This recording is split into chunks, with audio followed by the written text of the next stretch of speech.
Hello everybody. मैले चाहिँ बारीबाट पिँडालु खनेर यसरी लिएर आएर माटो केलाएर पखालेर यस्तो बुढो पातहरू फालेर घाममा सुकाएर कोरेर यसरी चाहिँ नि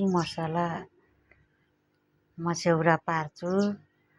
अनि मास भिजाएर यसको बोक्रा अलिअलि फालेर ल हेर्नुहोस् यसरी मजाले कोर्नुपर्छ।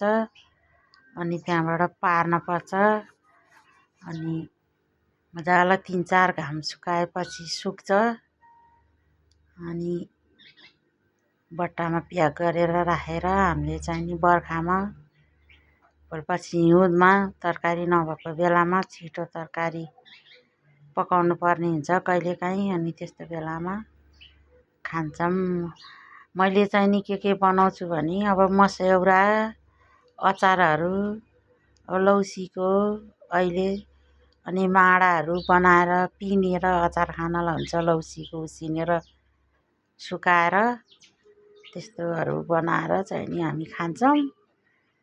अब कसैले अर्डर गर्नुहुन्छ भने पनि अलिअलि अब बेच्छौँ पनि। हजुरहरूलाई चाहिन्छ भने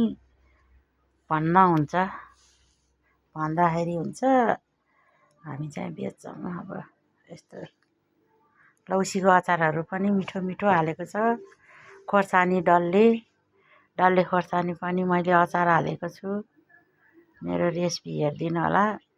मन परेमा लाइक सेयर कमेन्ट गरिदिनुहोस्।